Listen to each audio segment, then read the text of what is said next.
Aujourd'hui dans Eureka, je vais te parler de force en expliquant ce que c'est et à quoi ça sert. On va voir qu'il y a des forces qui agissent à distance, et le plus fascinant, c'est qu'il y a en tout 4 forces fondamentales dans l'univers. Ces 4 forces, c'est le moteur de tout ce qui bouge, de l'infiniment petit à l'infiniment grand, en passant par tout ce qui se passe dans notre quotidien. Allez, c'est parti!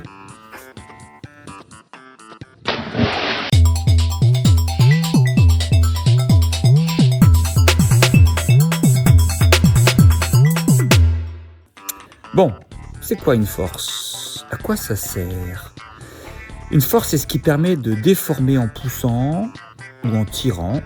Ça permet aussi de déplacer, toujours en poussant ou en tirant.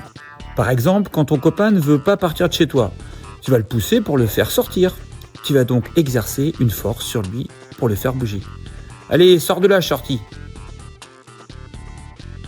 Mais est-ce qu'on pourrait faire ça à distance, sans toucher le copain? Ce serait un peu magique ça, non? Eh bien, ce tour de magie, ça se passe à chaque instant, sous nos yeux. Imagine Shorty un peu désespéré qui se jette du haut d'un immeuble. Il y a bien une force qui va l'attirer vers le bas, pourtant rien ni personne ne le touche. C'est la première des 4 forces de l'univers, la gravité. Elle attire l'un vers l'autre des objets qui ont une masse. Ici, on a Shorty qui doit peser 50 kg tout mouillé, et la Terre qui pèse des milliards de tonnes. Partons dans le cosmos pour illustrer la gravité avec un autre exemple. La Terre en bleu est attirée par le Soleil. Mais au fait d'ailleurs, pourquoi elle ne tombe pas sur le Soleil? Le truc, c'est que la Terre, elle a une vitesse comme tout ce qui se balade dans le cosmos depuis le Big Bang. Si tu ne l'as pas vu, tu peux aller voir ma vidéo numéro 1 du Big Bang à la matière. Donc, sans la présence du Soleil, la Terre foncerait tout droit. Mais comme le Soleil est là, il l'attire vers lui. Elle voudrait bien aller tout droit, mais la Terre, mais à chaque instant, cette force de gravité empêche la Terre de partir trop loin en courbant sa trajectoire. Le Soleil, en quelque sorte, la garde prisonnière autour de lui. D'ailleurs, si la Terre allait beaucoup plus vite, la force de gravité exercée par le Soleil ne serait pas suffisante pour la garder prisonnière. Cette force ne ferait que légèrement dévier la trajectoire, puis la Terre continuerait son chemin tout droit dans le cosmos. A l'inverse, si la Terre avançait moins vite, elle finirait par s'écraser sur le Soleil et ça brûle. Allez, on quitte le cosmos. Partons maintenant à la rencontre de la deuxième force de l'univers. Imagine des clous posés par terre. Tu approches un aimant, tous les clous vont venir se coller à l'aimant, normal. Cette seconde force de l'univers, c'est l'électromagnétisme. Elle attire aussi des objets à distance. Si on zoome maintenant jusqu'à voir les atomes de la matière, on verra des électrons et des noyaux. C'est la force électromagnétique qui retient l'électron à côté du noyau et sans le toucher. Et pourtant, l'électron bouge dans tous les sens. Ici encore, comme pour la Terre, l'électron est gardé prisonnier autour du noyau grâce à cette force qui agit à distance. Si tu es curieux d'en découvrir plus sur le mystère de l'électromagnétisme, regarde cette vidéo. La troisième des forces de l'univers n'agit que dans l'infiniment petit, à l'intérieur même des noyaux des atomes. Si tu as vu ma vidéo du Big Bang à la matière, tu te souviens, au début, il y avait les quarks, sorte de grains de matière élémentaire. Et quand ils se regroupent par 3, c'est la force d'interaction forte qui les maintient ensemble pour qu'ils puissent former les protons et les neutrons. Cette force agit comme un ressort qui maintient les quarks assemblés. Plus ils essaient de s'éloigner, plus l'interaction forte les attire les uns vers les autres. Ils restent donc confinés dans une sorte d'enveloppe invisible, et cette force agit comme une colle qui maintient les quarks les uns à côté des autres. C'est la plus forte des 4 forces de l'univers. Par contre, elle n'agit qu'à très petite distance. Enfin, la 4e et dernière force de l'univers est assez mystérieuse et complexe. On ne va pas en parler beaucoup. Elle est responsable, entre autres, de la désintégration des neutrons en protons, en émettant au passage un électron et une autre particule. C'est cette désintégration qui permet, par exemple, la fusion des 2 noyaux d'hydrogène.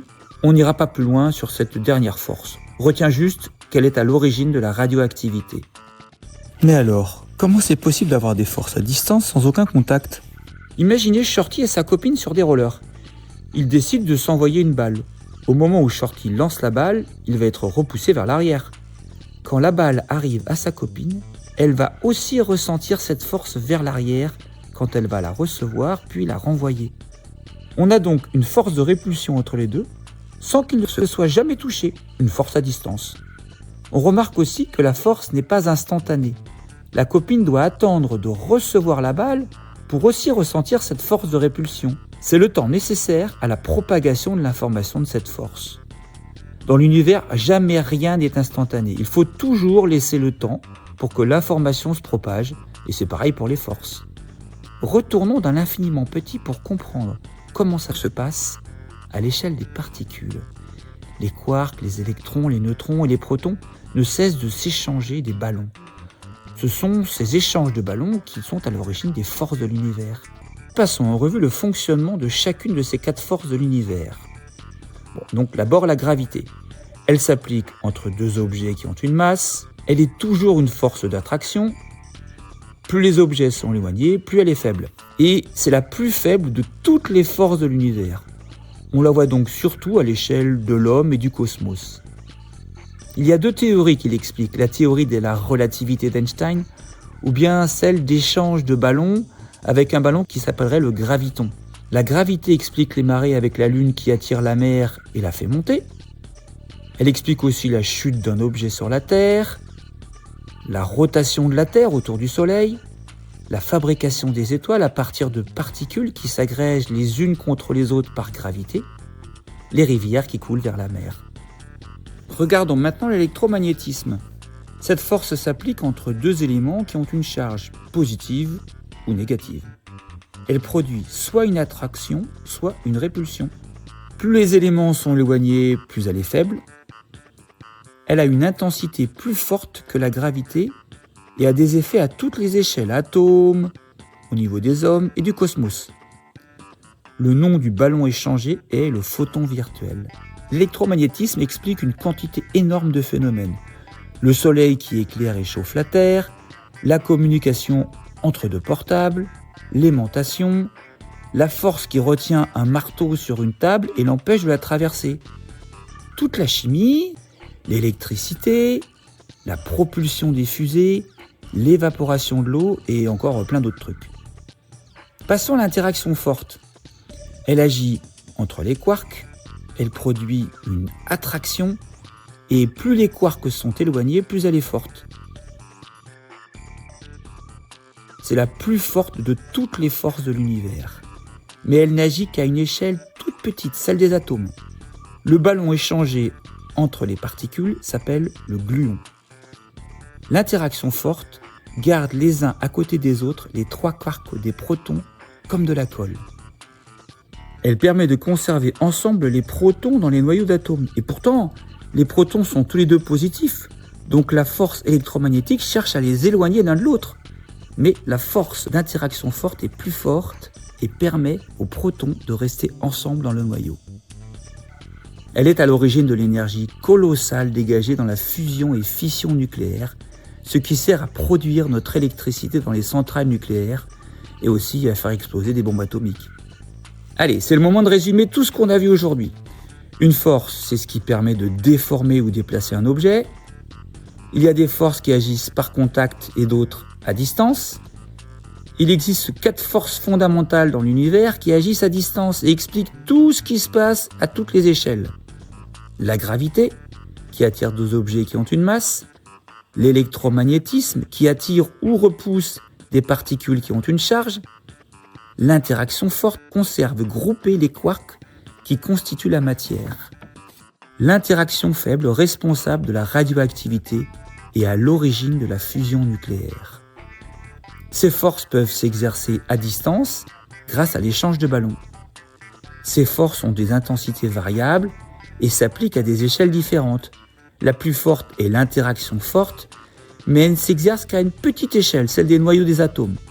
La plus faible est la gravité, que l'on rencontre surtout à l'échelle de l'homme et du cosmos.